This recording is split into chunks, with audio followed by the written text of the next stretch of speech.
औसत उस ग्रुप के प्रत्येक सदस्य के विषय में बताता है। यदि इसका परिभाषा मैं आपको कई बार बता चुका हूँ, बार बार बताता हूँ, क्योंकि यदि आप औसत का डेफिनेशन जान जाएंगे, समझ जाएंगे, तो औसत की सवाल लगाना आपको आसान हो जाएगा। तो औसत का मतलब होता है कि आप उस ग्रुप के प्रत्येक सदस्य के विषय में कुछ बताते हैं कि यदि एक कक्षा में 10 बच्चे हैं, अब मैं कह दूँ औसत वजन उनका 40 किलो है, इसका मतलब प्रत्येक बच्चे का वजन 40 किलो है।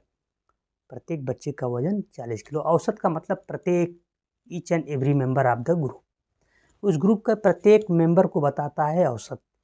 आइए कुछ और सवाल है, अच्छी सवाल है, देखिए क्या करना है। पर एक क्वेश्चन सुन लीजिए। 8 संख्याओं का माध्य मतलब एवरेज मतलब औसत 15 है। यदि प्रत्येक संख्या 3 से बढ़ा दिया जाए तो माध्य क्या हो जाएगा, औसत क्या हो जाएगा। यदि एक सीरीज दी है, एक श्रृंखला दी है, तो उसका कुछ संख्याएं दी है, उस संख्याओं का औसत दिया गया है। यदि उस प्रत्येक संख्या में कुछ नई संख्या जोड़ दिया जाता है तो औसत भी उतना ही बढ़ जाता है जितना प्रत्येक संख्या में जोड़ा जाता है। तो जैसे देखिए 8 संख्याओं का औसत 15 है, प्रत्येक संख्या 3 से बढ़ाई जाएगी तो औसत भी कितना बढ़ जाएगा, 3 से बढ़ जाएगा। उत्तर कितना हो जाएगा, 15 3 15 और 3 18 हो जाएगा। समझ में आ गया। इसमें कुछ नहीं करना है। इसका कॉन्सेप्ट ये है कि यदि औसत, जिस ग्रुप का हम लोग जिस समूह का औसत निकाल रहे हैं, यदि समूह के में प्रत्येक अंक को यदि 4 बढ़ा दें तो औसत 4 बढ़ जाएगा। यदि प्रत्येक अंक में 4 घटा दें तो औसत 4 घट जाएगा। यदि प्रत्येक अंक में हम 4 का गुणा कर दें तो औसत भी 4 से मल्टीप्लाई गुणा हो जाएगा। यदि प्रत्येक सदस्य को यदि हम 5 से भाग दे दें तो औसत भी 5 से डिवाइड हो जाएगा। बात इतना है। देखिए क्या सवाल कि 25 संख्याओं का एवरेज 18 है। यदि प्रत्येक संख्या में 5 जोड़ दिया जाएगा तो औसत क्या हो जाएगा। तो आप समझ गए औसत क्या हो जाएगा। औसत भी 5 बढ़ जाएगा, जोड़ रहे हैं तो बढ़ जाएगा। तो कितना है एवरेज, पहले 18 है, अब 5 जोड़ देंगे कितना हो गया, 23 हमारा उत्तर हो गया।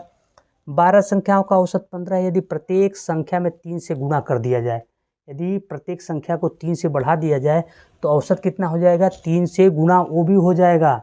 यदि प्रत्येक संख्या में 3 से गुणा कर देंगे तो औसत भी 3 से गुणा हो जाएगा। औसत कितना हो जाएगा, 45 हो जाएगा। अगले क्वेश्चन है 10 संख्याओं का औसत 20 है। यदि प्रत्येक संख्या में 5 से भाग दे दिया जाए, यदि जितना उसमें संख्या है प्रत्येक को 5 से डिवाइड कर दिया जाए तो औसत भी 5 से डिवाइड हो जाएगा। तो कितना है, औसत कितना है, 20 है। अब कितना औसत हो जाएगा, 20 भी 5 से डिवाइड हो जाएगा, हो गया औसत 4। तो इसको बस आप जानते रहिएगा, इसको आपको हल या याद करने की ज़रूरत नहीं है। बस ये समझ लीजिएगा कि औसत में यदि प्रत्येक संख्या को हम 5 से बढ़ाते हैं या यक्स बढ़ाते हैं या यन बढ़ाते हैं, जो भी संख्या से बढ़ाएंगे उतना ही हमारा औसत भी बढ़ जाएगा। और घटाते हैं तो घट जाएगा, गुणा करते हैं तो गुणा हो जाएगा, भाग देते हैं तो भाग हो जाएगा। ये बात आप समझ गए। तो अगला क्वेश्चन देखिए। अगला क्वेश्चन क्या कर रहा है, 3 के 9 गुणजों का औसत ज्ञात कीजिए। 3 का मल्टीप्लाई होना चाहिए, गुणज मतलब मल्टीप्लाई गुणा।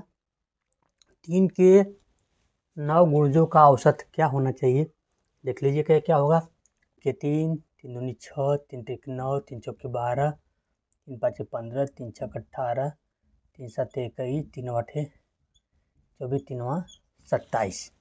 यही ना 3 का 9 गुणज का औसत कितना होना चाहिए। तो देखिए 3 का गुणज है, 3 का गुणज माने पहाड़ा है और 9 बार है, हो गया।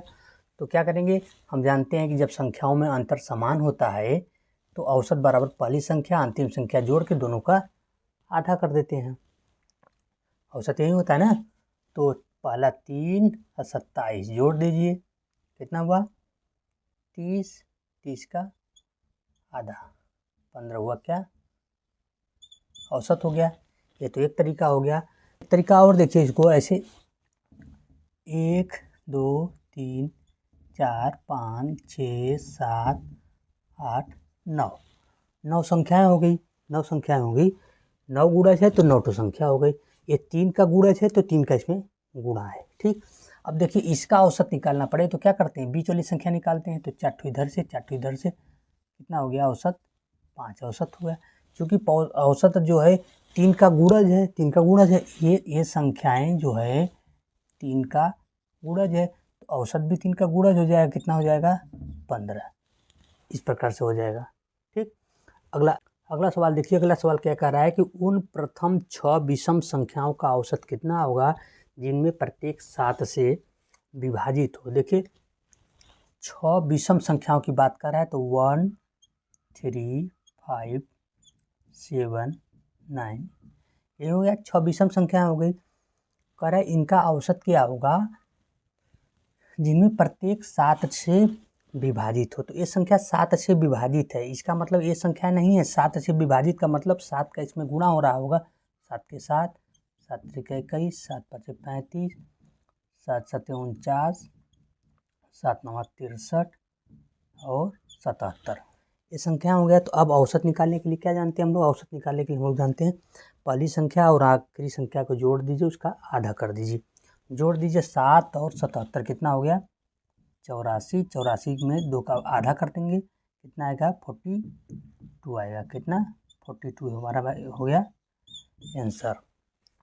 जब सम संख्या दी हो, विषम संख्या दी हो और वह प्रथम संख्याएं वो 7 से विभाजित की बात कर रहा है, इसका मतलब उसमें 7 का गुणा रहा होगा तब 7 से विभाजित होगा।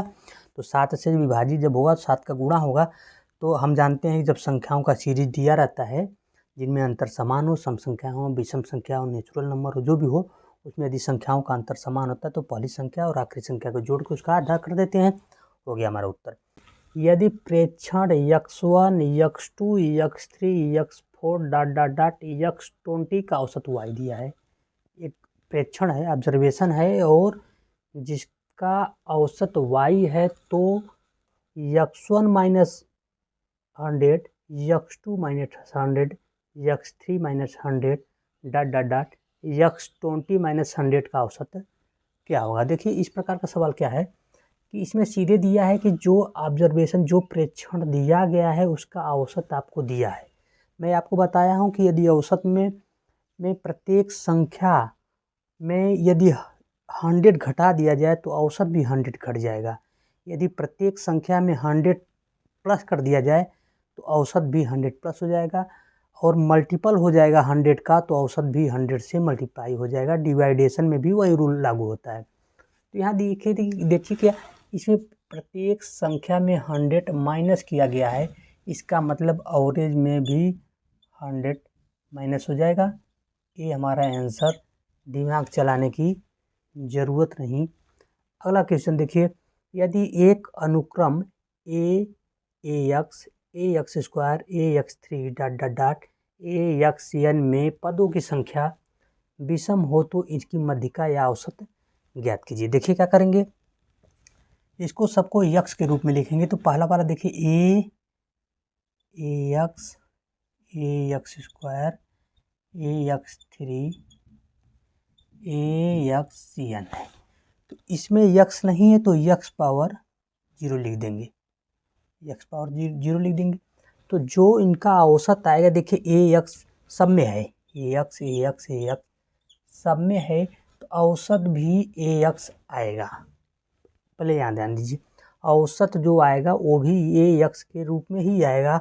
और यहाँ देखिए इस पे 0 है, इस पे 1 है, 2 है, 3 है, 4 है, सब में समान अंतर है। एक जो सीरीज बन रही है उसमें समान अंतर है। तो आपको मैं बताया हूँ कि जब संख्याओं में अंतर समान हो तो औसत बराबर पहली संख्या 1 0 प्लस अंतिम संख्या n, दोनों को जोड़कर उसका आधा कर दीजिए n/2। तो औसत क्या होगा? ax n/2 हो गया आंसर। यही आपका आंसर हो गया। आज के वीडियो में इतना ही। हमारे साथ बने रहिए और अच्छे वीडियो लेके आएंगे। धन्यवाद।